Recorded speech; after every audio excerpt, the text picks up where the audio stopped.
You are listening to KC Sports Network, proudly presented by Emprise Bank, your partner in possible.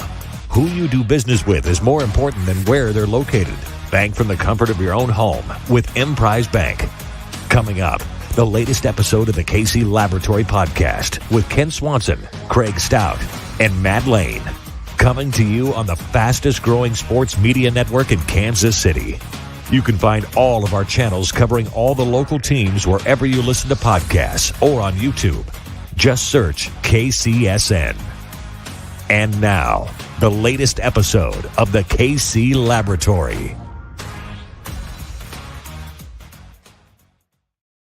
It's a live edition of the KC Laboratory presented by Emprise Bank, member FDIC, our partners in possible here at KC Sports Network. It's been an absolute pleasure working with them. Very much enjoy partnering with Emprise Bank. I very much enjoy partnering with Maddie Lane. Hello, buddy. What a great evening to be a fan of the two-time world champion Kansas City Chiefs. We finally got the hat in. We got it. It finally arrived. Little cream-colored hat here. We got the gear, and it only took till March 1st, 2nd, or something like that before it finally came in. But we're here. Champagne we're ready. Problems. we got it. So, what a great evening. And then when the combine has started, got to watch my guy, Nolan Smith, blow up the combine. Our guy, Tommy, just come in and say, watch out, Kalijah Cansey. Let me show you how a real 280-pound D-tackle tests. Like, it was a good night. Yeah, some people that we really liked that it's like, man, it'd be nice to catch that guy at 31. Man, it'd be nice to catch that guy at, 63. Oh, man, I hope that we can catch. Nope, that's all gone. Just ride it completely out. That ain't happening anymore. Love this time of year where we start to see the NFL big boards are largely set, but, to see kind of the NFL media and stuff like that catch up with what a lot of these scouts have been seeing and hearing. It's fun at this time of year to see some of these guys test like just the absolute insane athletes that they are. Hit the like button, hit the subscribe button if you're watching. Appreciate everybody that is hanging out. We are going to talk about the combine in its, once all of the results, we'll kind of have a Monday show to kind of recap that, and hopefully a lot more rumors about the Kansas City Chiefs. The rumor game across the board's kind of been a little slow. Mm-hmm. Yeah, code from the combine. There's not a lot getting out there. I don't know if everyone's kind of, because normally the rumors start before. Well, everyone's there just kind of smoozing, and it's just the interviews are all that's happening. And then once testing starts, that's where stuff dials down a little bit. But we haven't heard much around the whole league so far. So I don't know if everyone's just waiting for the whole event to be over or what. But yeah, it's just been kind of surprising. That's a little slow. No, I know exactly what it is. They know that we have boots on the ground in Tucker D. Franklin, who is going to sniff strike and fear them. Oh man, it's like, man, listen. He's a shorter guy, not small, shorter guy. So people can overlook him sometimes. Maybe he's just going to kind of slide in there and start to hear rumors. So they've got their eyes out for him, and that's why they don't want to talk in public. Boots on the ground, literally taking pictures of Andy Reid's boots on the ground and blowing up like a bunch of different different sneaker sites have picked up Tucker's tweet. He did break the news that Felix Anudike-Uzomah was not going to be participating in drills. The source was his name wasn't read in the building. Go off, Tuck. Go off, King. But yeah, we'll do a recap of everybody's results, defense and offense, on Monday. Today, though, we got to preview some guys that are going to be testing later this weekend. The offensive side of the football. We did the defensive side earlier in the week. We're going to be doing the offensive side today. We're going to start at quarterback, believe it or not. We're not going to spend a ton of time because it doesn't really relate to the Chiefs all that much. But I did see a report today that Anthony Richardson is a 4th-round grade on some people's boards. What? The quarterback out of Florida. I'm just going to say this. If Anthony Richardson decided to play tight end today, he wouldn't make it to the 4th round. What? This man is an absolute freak show, an absolute freak of nature. And we're gonna call him a 4th-round draft grade. No. He might not even be a fourth round draft grade edge. Like, this dude is just nuts. This dude's absurd. But we're rooting for the quarterbacks I think we're all, as Chiefs fans, rooting for the quarterbacks to perform well. I want to see 4 quarterbacks drafted in the first 10 picks. I think there's a very good chance of that happening.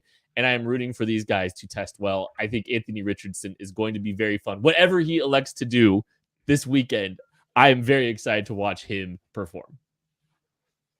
Yeah, I think so. When you look at just the quarterback room as the whole, right? Bryce Young is just packing on the pounds and not attempting to do any working out, any moving. Moving is not his friend this weekend. But it or standing next to Luke Schoonmaker, by the way. Well, that was a mistake that he made. And so, but it sounds like all the other quarterbacks, top name guys, have at least said they're going to throw. We'll see what that looks like. And you don't know who's going to test. Has Anthony Richardson said he's going to test or just throw? I haven't heard he's not going to test. Right.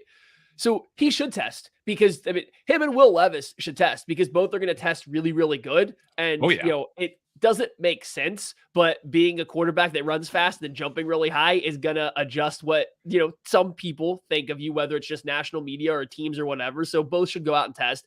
Both should throw. So the quarterback stuff should be fun. It sounds like I said, some guys are going to throw. You're going to get to see what they kind of look like relatively close to each other. I haven't looked at the lineup. I think there's a few guys in between Levis and Richardson, but Stroud goes right after Richardson. So you'll get to see them throw one after another. So it'll just be nice to see how these guys get out there and throw. And I really hope Anthony Richardson tests. They dropped, I think it was Gervin Dexter dropped the quote of how good he was at how that he would have won the dunk contest. And then all of a sudden, all these clips of Anthony Richardson throwing down just at Florida, playing pickup basketball, throwing down dunks have surfaced, and buddy can dunk. So, I mean, not that means a whole lot, but it also, you can see how athletic he is when you're watching these videos. Yeah. And confirmed, would have won a dunk contest, not what we heard out in Vegas about Baylor's offensive tackle. Now, Anthony Richardson's a fun case. Will Levis is a fun case. I'm keeping my eye on any buzz that come out about Hendon Hooker after this weekend. Obviously not going to participate coming off of that ACL injury, but he's going to be there. And he's going to be there talking to teams, interviewing with teams, getting the medicals checked up on. This is also part of the reason why you have the combine. He's going to impress, I think, in the room with a lot of these coaches.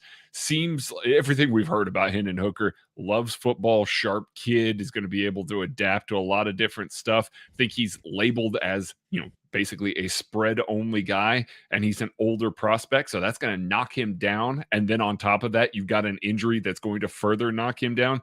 He's probably, I hate to say definitively, but probably not a guy that's going until maybe late round 2, early round 3, probably at the earliest. And it's largely because of that injury, because of that age.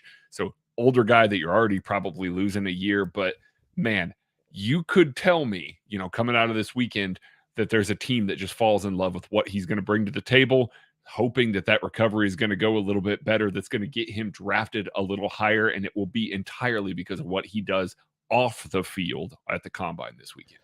That's the line, though. I think so. There's 5 quarterbacks. I think if you're even talking about the Chiefs picking at 63, you're only going to get 5. I think that's the line. But Tanner McKee slander. Dude, yes, you're correct. Yeah, man, that's mean. But yeah, I think you're going to get 4 potentially in the top 10. And I actually think Will Levis is the one that is the most at risk of being on the outside of the top 10, believe it or not. I think Anthony Richardson's about to blow up. And then Hendon Hooker, we'll see where he winds up. But I think that's what you're kind of looking at. I'm rooting for all these quarterbacks to just really impress NFL teams so we can just push them all, up until, before the Chiefs pick. So that's kind of my anticipation and hope. Running back position, Maddie, who's blowing the combine up at the running back position? Well, I think I know one guy you're looking at. This is the easiest one here. It's Devon Achane, running back out of Texas A&M. He is potentially going to break the combine record. He is that fast, and I'm going to pull it up here real quick because I don't want to completely miss the numbers, but if I'm not mistaken, he ran, it might have been wind aided, but like a 10-1-3 or something 100. And that was at Texas A&M last track season. So within the last year, he just ran that. And I think he's run like a 10.19, a non-wind aided at all. So he's fast. He's really fast. This dude can move. This dude can scoot. And the craziest part was he didn't even want to be a track guy. he wanted to be just a football player in high school. And they're like, you know what? You're kind of fast. Maybe you should also run track. And he just kept doing it at Texas A&M. So this is a guy that's going to go out there. He's going to blow it up. And I think that people are going to be surprised because everyone's talking about wide receivers that we're going to talk about later for being the fastest guys. I think that A-Chain's kind of like easy money to have the fastest 40 time here. A track guy that's still currently running track. Guess that makes him kind of familiar with getting out of a track stance. And then also the fact he already has the times to back it up. So I'm really excited to see how close he can get to this. My guy that I'm paying attention to at the running back room is Jahmyr Gibbs out of Alabama. He's 5'11", 200, so he's well built, coming from Alabama, but started at Georgia Tech. So this is his final year that he transferred from Georgia Tech to Alabama, and all he did was come into a stacked SEC running back room and start and play really well. He has the ability to make a massive impact as a receiver. He really does. It's not just as a running back. He can be a receiver, got the chops to do that. But this weekend, what you're going to be looking at, he reportedly ran a 4.32 40 at Georgia Tech before he came to Alabama. What does that look like now that he's been at Alabama for a year, now that he's been training for this for a little while? We know he's going to be explosive. He's going to light up the vert numbers. He's going to light up the broad jump numbers. I think he's going to test really well if he runs a 3-cone. He's got enough fluidity in him to where he's going to light that up as well. It might be one of those that when we get to the end of this, you're going to see, the RAS scores, the RAS, the relative athletic scores. You're going to see him be at or near the top of the running backs. And this is a good athletic running back group. He just may be good enough in literally every single drill that he might be the top guy coming out of this group just because of everything that he could do. Guys this fast are still chasing to be the number one running back in this draft, and they're probably not going to be able to chase down Bijan Robinson. By all indications, the freakiest, one of the best running back prospects, I think, in recent memory, is going to be participating in all drills at the NFL Combine this week. I think it starts with him. We joked about low hanging fruit, but like at the same time, we got to like the running backs, like where the running backs start going off the board is going to be fascinating too, because I think Jahmyr Gibbs Jahmyr Gibbs is a guy that could sneak in there in round one. I don't know if Devin A-Chain can do enough to sneak into round one of the NFL draft. I wouldn't bet on it. But Bijan Robinson, where he goes, kind of where he starts the running back clock for selections is going to be very, very fascinating. And it sounds like he's going to go out there and test. He's going to do out everything. And that really can only, that can help his stock a little bit potentially. I'm very interested in seeing what that looks like because he's a special talent. Do you think that he's going to blow up the combine? Looking at him play, I don't know if he's going to blow up the combine. He seems like the guy, he's going to be bigger than what I think everyone thinks. Like he's listed at 6'220". I don't think people realize that he's legitimately 6'220" plus. Like he's a big guy, but I think he's going to be a guy that goes out there and is just good at all the drills. Not great, not elite at any of them. And maybe I'm wrong. Maybe a jump or something he'll hit. Jumps are always really hard to predict with running backs. And especially we're dealing, like I said, with a 220-pound running back. So I could see him being a good athlete or even a great athlete. I just don't know if he's going to be a guy that's going to jump out as blowing up the combine for the running back position or not. I'm having a hard time getting a read on how he'll test. Me too. I mean, it's going to be great, and coupled with the tape, like he's going to check every box, and that's the right. He's going to go through every single one of those. May not be the tops, or even it may be in the top 3 at a lot of these positions. He's going to check every box as well above average, and then you're going to go look at the tape and go, "Oh, damn, okay, that guy is just an elite prospect there." So before we move off a running back, Chiefs are coming off. Chiefs are coming off of Super Bowl here. Do you have people? I mean, these guys that we're talking about here are early running backs. Every single one of them that we talked about is guys that are probably going in the first 63 picks. Do you think the Chiefs target any one of these 3? Just calling your shot right now. We got plenty of time to discuss the values of this. Just a simple, quick answer here. Do you think the Chiefs are interested in any of those guys?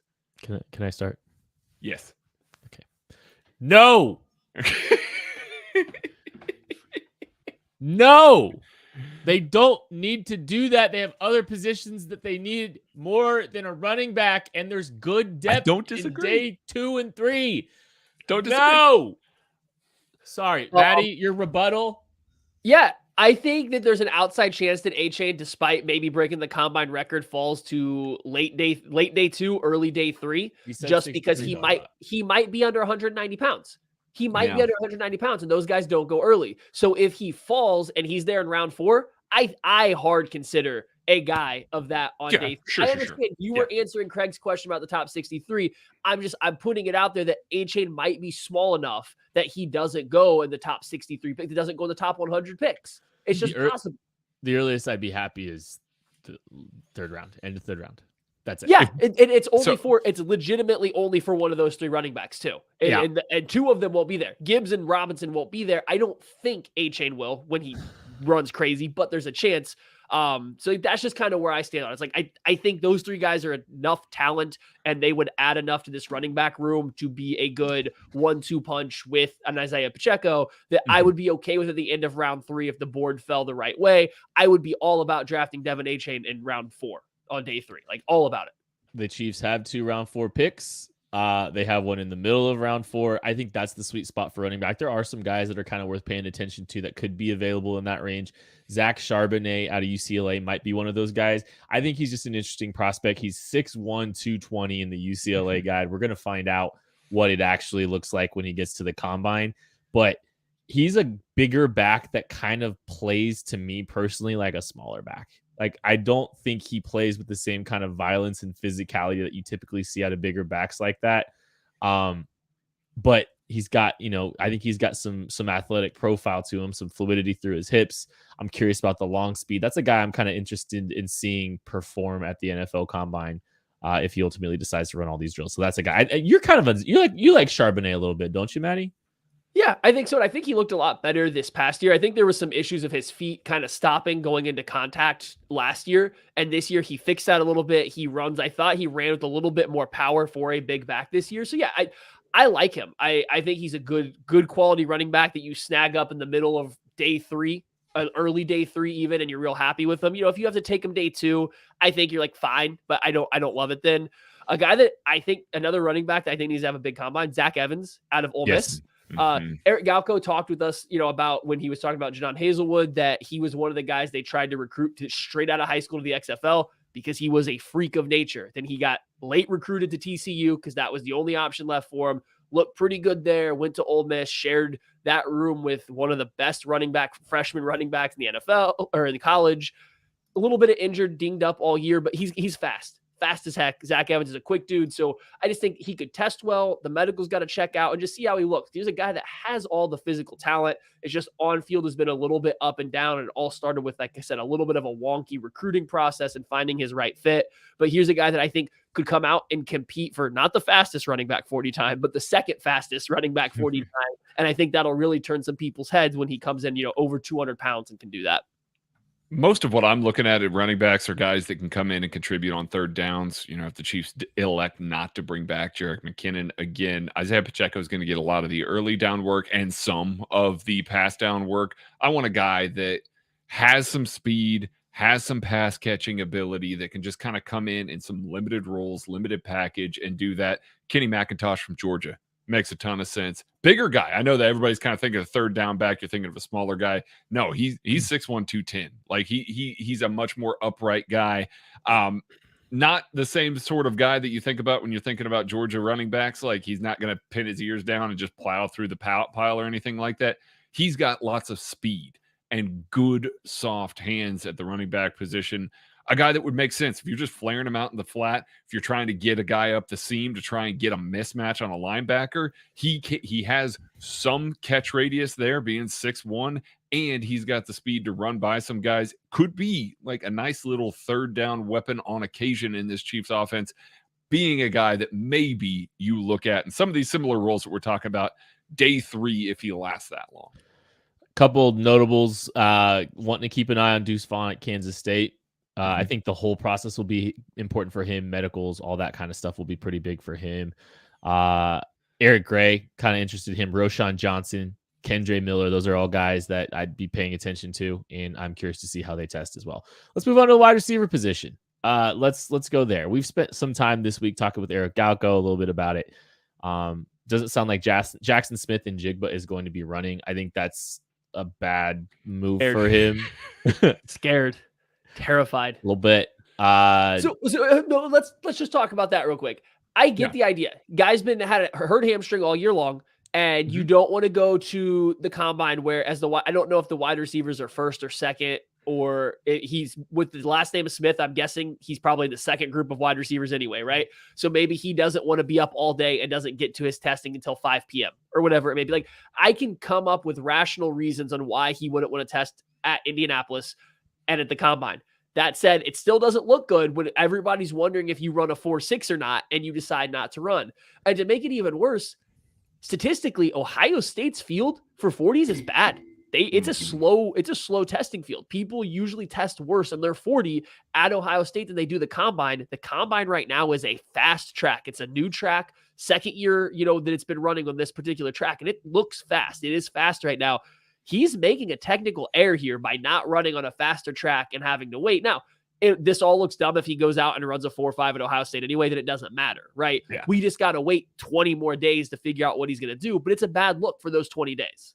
I mean, and you got to hope is the wrong word here, but for his sake in this instance, you've got to look at that and say, hey, listen, that hammy's just not recovering quickly enough. And maybe he sits down with these teams, is like, hey, I'm close. I legitimately need these next 20 days in order to put my best self on the field. This is a job interview. I don't want to jump out in front of this too early, re-aggravate something, or run really slow because I haven't been able to train. So that's what you would hope for his sake, because he is a potential first round talent. He's got the capability. He's got the route running ability to do everything that any NFL team could want out of him. It's just the questions about his speed and athleticism are what's looming over him right now. So when you show up to one of the parts of this where, speed and athleticism and all of that are such a big part of it, it makes it a troublesome look for a guy that all those questions hover over his head. All right, let's look at the Big Four real quick. We did spend a lot of time with the Big Four earlier this week on the KCSN draft show, but I want to go around the board. Who do you think helps themselves the most this week? Jalen Hyatt, Quentin Johnston, Jordan Addison, Zay Flowers. Matthew. Let's go with Zay Flowers, because I think people are slightly underestimating how fast he's going to be. I don't know if he's necessarily going to be the fastest wide receiver here at the combine, but I think he's going to be a lot closer to it than people are giving him credit for right now. And I think that's going to do a lot for what we perceive as his draft stock right now. So I think he's going to break 4.4, especially on this track. I think he might even be in the mid 4.3s. And I think people are going to look at that and be like, oh, he's even faster than I thought he was based on looking at him on the field. You add that to his polish, the production, and just all the momentum that he's building. I think this is a guy that right now depends on where you're talking to. You're flirting with him in round 1. I think you're going to exit Indy and he's going to firmly be a round 1 pick. So just based purely on the numbers of where he is now versus where I think he'll be in mock drafts coming out, I think that he's going to gain the most ground during this. And a lot of it's going to be, he's going to look really good in the drills and the wide receiver drills. He's going to catch the ball well. He's going to run good routes. And I think he'll be faster than what everyone thinks. Jalen Hyatt might be the fastest player at the combine. Might. He's got a shot to do it. He is lightning quick. If you turn on his tape, you see how terrified every defensive coordinator, every cornerback he's going up against, literally everybody he sees is terrified of his vertical speed. That is going to show up at the combine this weekend. But what is he going to weigh? How is he going to measure while he's there? Listed at 6 foot 185. If he's legitimately 6 foot 185 and he runs as fast as they're predicting that he's going to be, he is a surefire mid-round 1 receiver in my book, because we've seen guys much smaller than that ran as fast as he's about to run, go that high and be productive. Every single year you see teams target these guys, Jameson Williams, the Henry Ruggs. You see those guys fly off the board early. SEC talent with that kind of speed, with the kind of pedigree that Hyatt has, if he weighs what he is listed at and is as tall as what he's listed at and runs that, he's nowhere near where the Chiefs are going to be picking, in my opinion.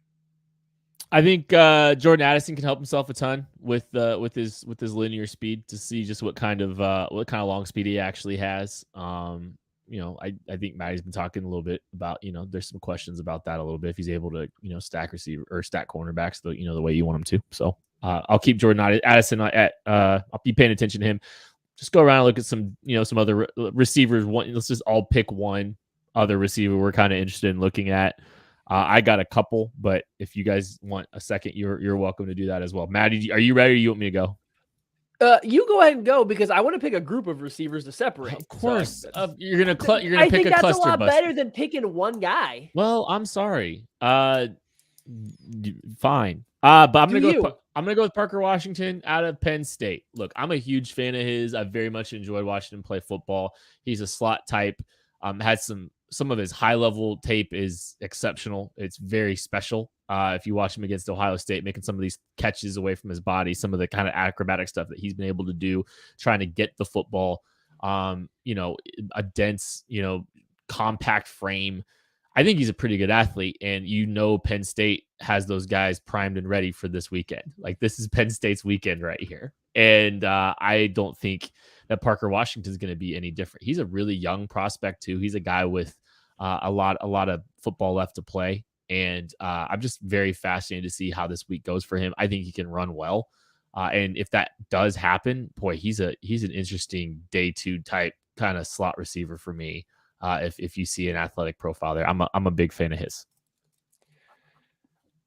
I don't know where Tank Dell's going to go, but he's going to be fun as hell to watch. I mean, Tank Dell is a separation creating machine. Basically, every little nuance to his route throws people off because he is so explosive. He is so agile. He is so quick that he just kind of naturally creates all of this separation. He would be a guy that would fit really well into an Andy Reid offense that is going to shield him from from having to deal with press coverage. Currently, he's at Houston. I didn't say that. Small guy, 5'8", 163, and he looks smaller than that, even very slender kind of guy. You're not going to put him up. You're not going to put him on the outside and say, okay, go beat press. That's not what you're going to see. You're going to see him utilized in a lot of ways, lining up in the backfield, lining up in the slot, getting in bubble screens, just getting the ball in his hands.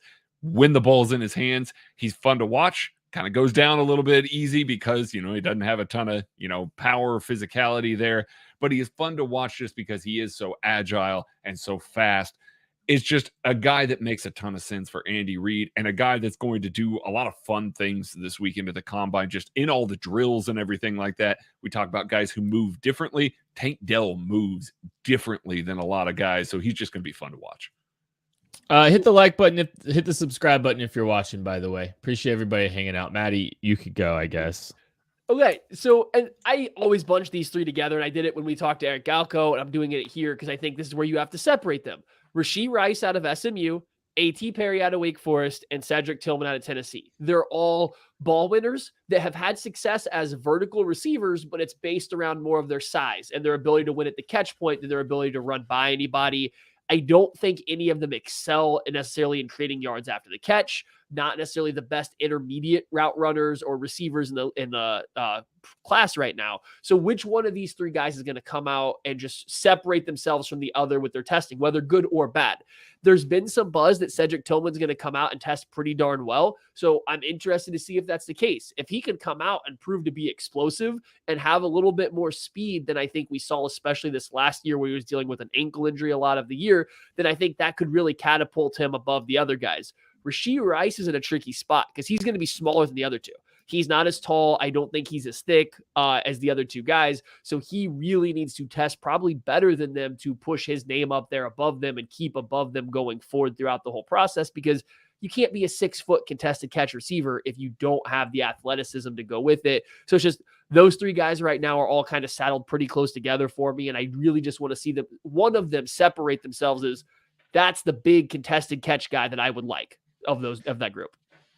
If you haven't been paying attention to the KCSN channel this week, we are draft nuts around here. We have all kinds of draft content going on right now, and we are obsessed with the NFL draft so much that we write a book about it.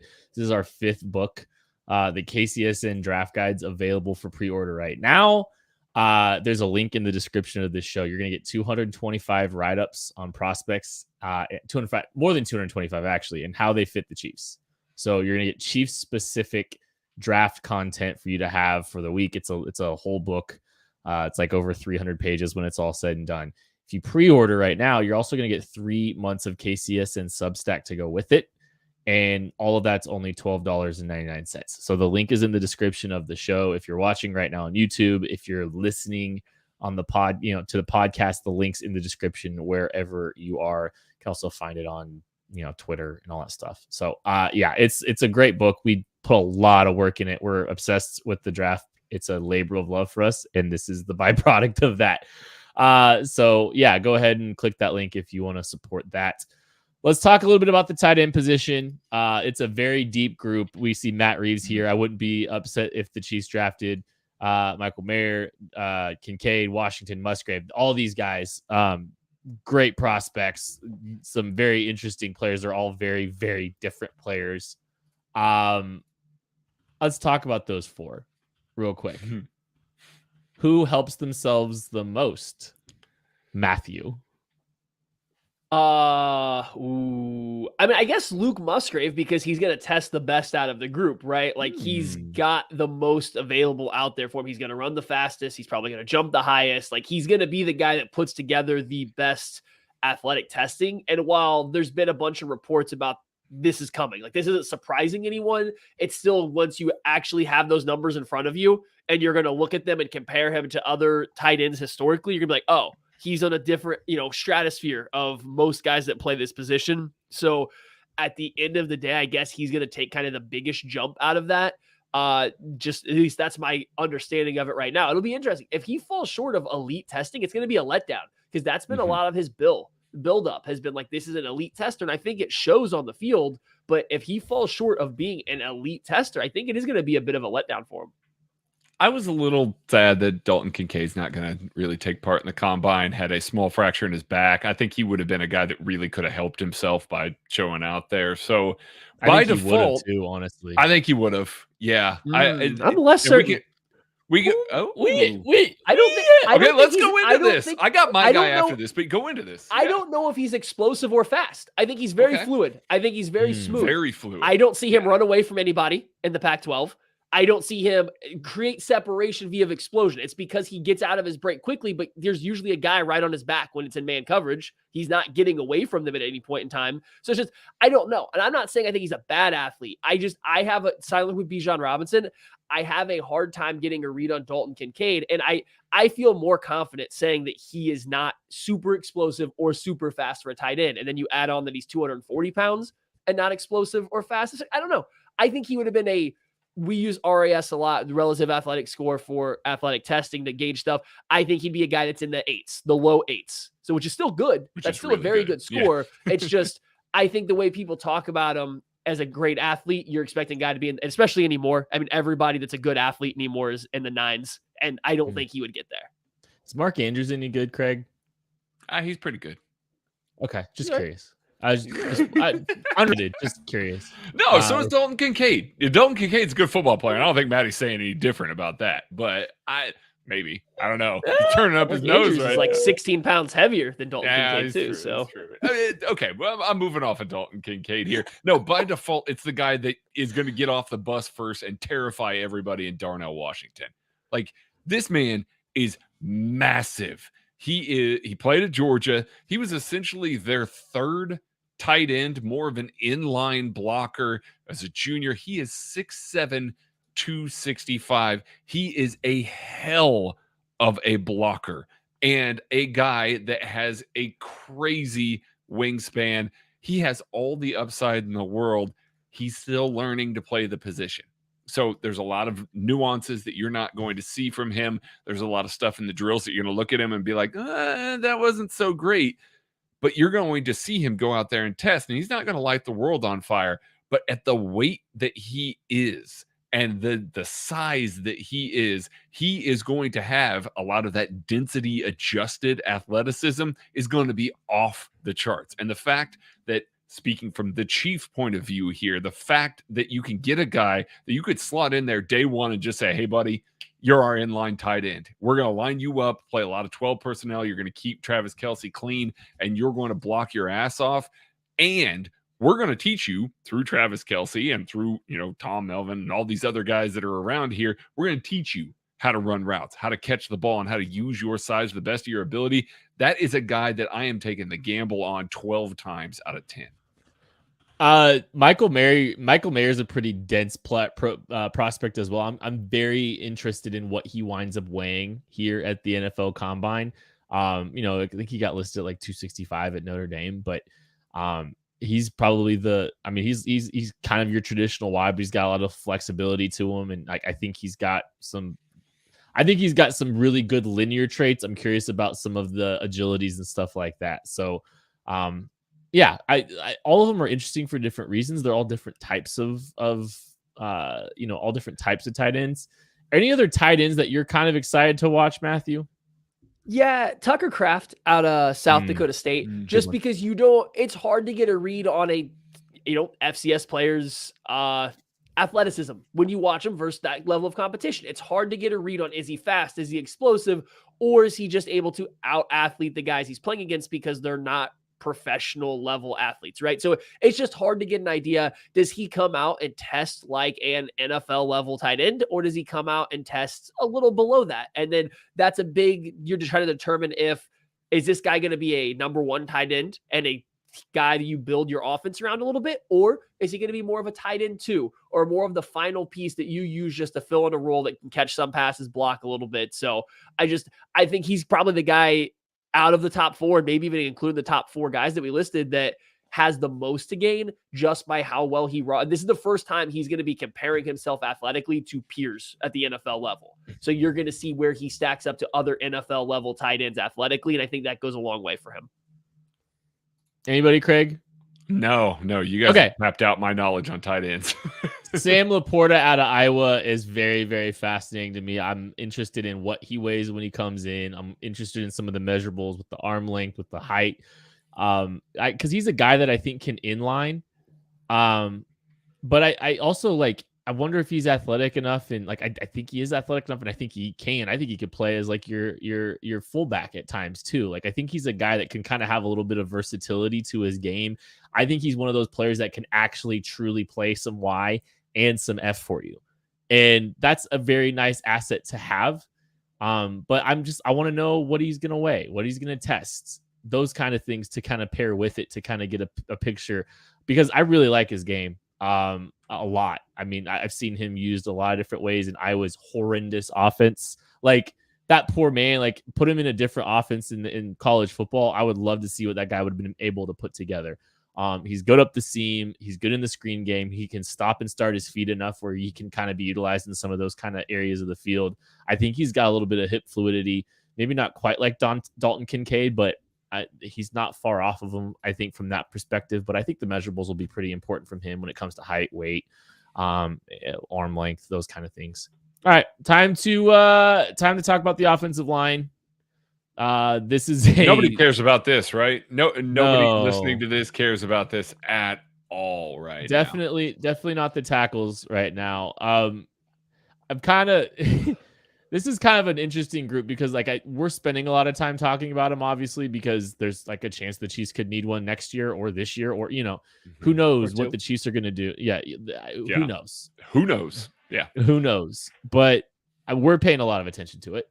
And I mean, I think there's guys that we kind of anticipate probably won't be there. I think it just kind of depends. Maybe there's some guys here that, depending on how they test, may or may not wind up at in a range for the Chiefs to pick. We can talk about Broderick Jones. Broderick Jones is mocked by some to the Chiefs at pick 31. Let's get into that. Yeah. No, we don't need to entertain. We don't need to entertain Mel Kiper's weird mock draft with Broderick Jones falling to 31. And if that happens, I don't care what the Chiefs do with Orlando Brown Jr. They still should not tag him either way, but they should 100% still draft Broderick Jones. Yes. Easily. Run to the Done. podium, draft him, move on with your life. Massive dude, elite potential at tackle, crazy length, moves like dudes that his size shouldn't move, like would fit perfectly with what Patrick Mahomes wants to do in the pocket. It played left tackle at Georgia. Like Mel Kiper had him fall into 31 and selected him, and I saw Chiefs fans get really excited about that. And I get it, man. Yeah. I'd be ecstatic if he did. Same. I'm shaving Kent's head live if this happens. I did man, not Kent agree would to let this. you. Kent would let you. That's See, how Craig excited agrees. he would be. Kent would let me. So Yeah. So do a reverse mohawk.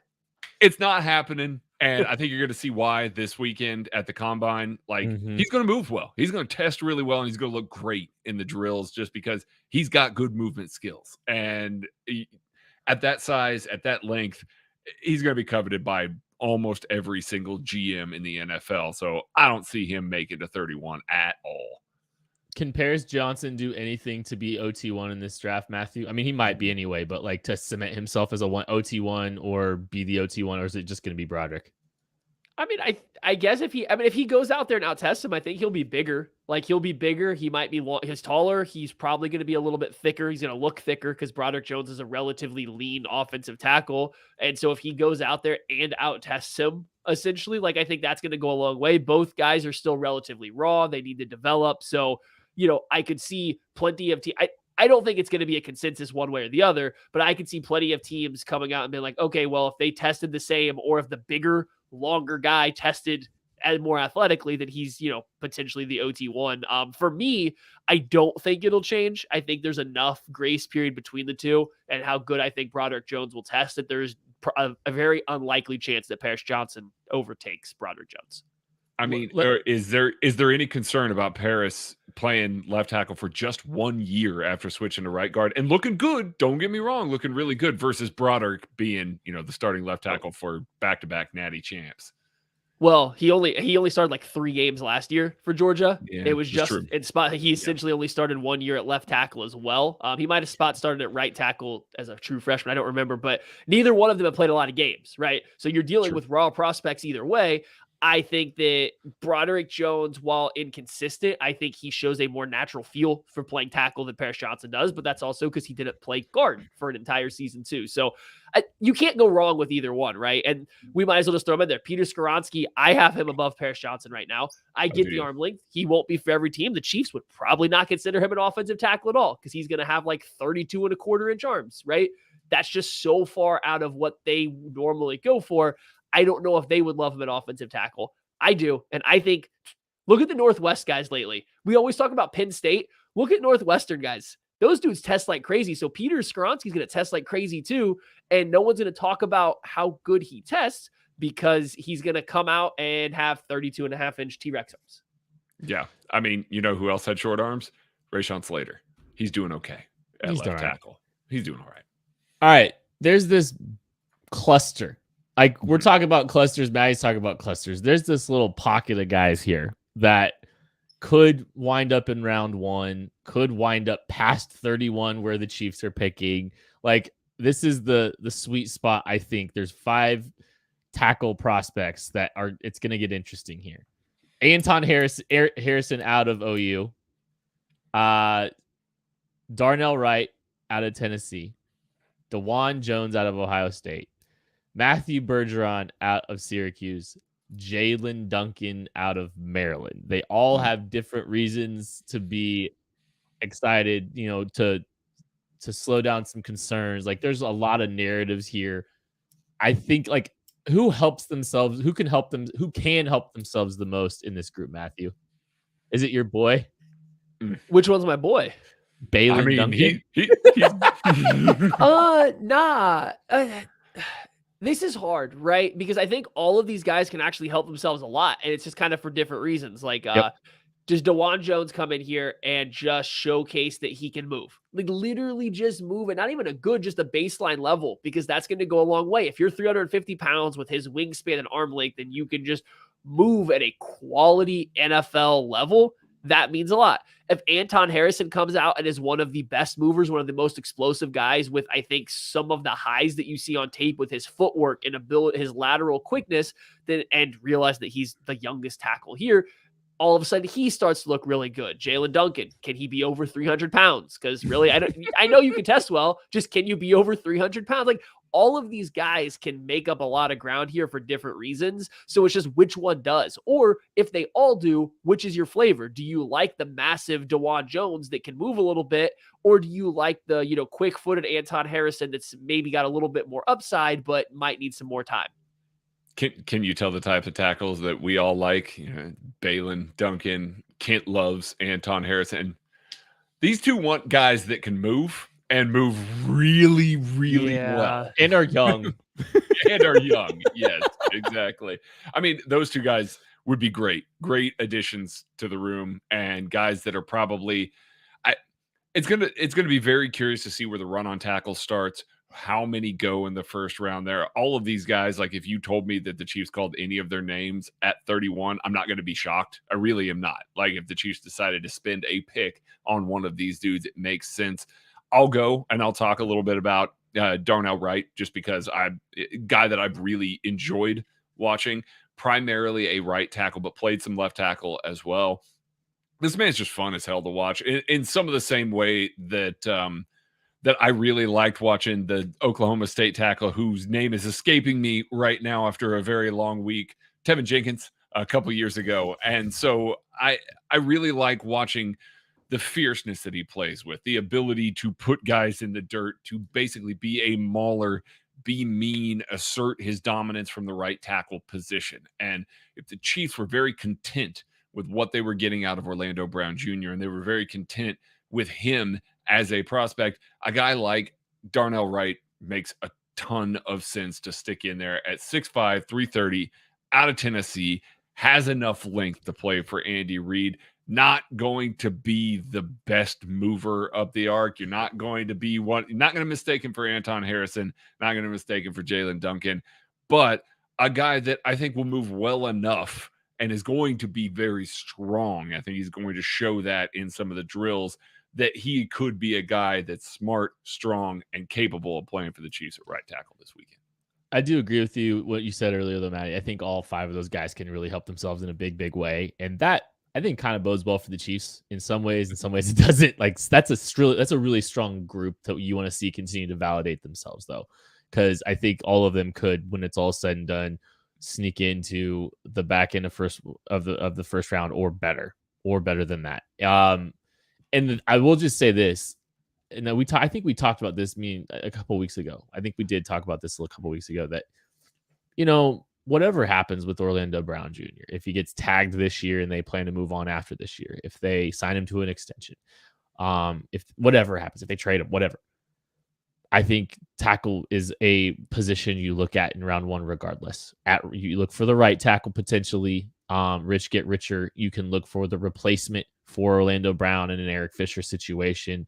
Obviously, if they trade him, they're probably going to have to look for a left tackle. So it's going to be, I think this is a position to pay attention to regardless of what happens in the Orlando Brown Jr. situation. And that's a group that, I mean, there's some very interesting prospects there. Interior offensive lineman. Hang on, before we move off, because we didn't talk about him, it was the last guy in that group, DeJuan Jones. And if we're talking about size, we're talking about length, we're talking about an Andy Reid tackle, guess who checks every single box for Andy Reid? It's DeJuan Jones. Yeah. As a matter of fact, people are they're gonna look at him and say, "Oh, that guy looks a little bit like Orlando Brown Jr." Yeah, he does. A little bit like Orlando Brown Jr., little heavier feet. DeJuan Jones this weekend, if he moves well, is going to be a coveted piece. DeJuan Jones could have an Orlando Brown style combine this weekend, though. And if he does, you might see a guy like that fall. So we talk all the time about combine risers, guys to keep your eye on if they hit certain metrics. This is another situation where if a guy of that size, weight, and the heavy kind of feet that he has, if he shows up and does not perform well, might be a guy that falls into the end of day two now all of a sudden. All three Chiefs interior offensive linemen are coming back guaranteed. They have one of the best interior offensive lines in football. Maddie Lane, you have like a quick speed round to just throw out any quick interior offensive line names that you want to get to, and then we're going to get out of here. Well, actually, Nick Saldiveri, offensive tackle from Old Dominion, but he played guard too. So he's played guard at the Senior Bowl. They played him at center and guard, not at offensive tackle. No, you're laughing, but I pick him because I think he's a guy that if you draft him, huh? It's a little Maddie answer. You know. No, it's not. There's nothing Maddie about this because if you draft him, you're getting the floor of a utility offensive lineman. You're getting the floor of Nick Allegretti. But you have the potential, the ceiling that he develops into a tackle. He's got a little bit shorter arms. His footwork in space needs work. And I don't know if you can fix it or not. So if you can't fix it, he's a guard. If you can fix his kick slide, if you can calm his feet down a little bit in space, because they move well, they're just a little wild. They're inconsistent. He wastes motion out when he's out wide. So I just think that he could play guard or tackle. For the Chiefs, he probably is looked at as more traditionally as a guard, but they might give him a chance to win a spot at tackle first. And he's just a guy that I really like. So he's one name, and I think the Chiefs too. But how many offensive guards do the Chiefs have that haven't played tackle? Like seriously, how many offensive guards have Andy Reid ever used that never played tackle in college? And besides that, I'm a big fan. If you want to tell me that you wanted to draft an interior offensive lineman to replace Joe Thuney in 1 year from now, at the end of round 2, there's one name that I would consider in round 2, Cody Mock. I would consider Cody Mock to play left guard in a year from now for Joe Thuney. Now, it's a little scary. He's going to be like 29 years old after 1 year of not playing. So he's not a young guy, but I think the athleticism is there, and I think Andy Heck could do a lot with him in that year off. So he's just a guy that if he starts falling down the draft board a little bit, and maybe same thing, maybe you can make it work with him at right tackle. I doubt it, but maybe you could. But if not, you get a potential replacement for Thuney as he gets real expensive.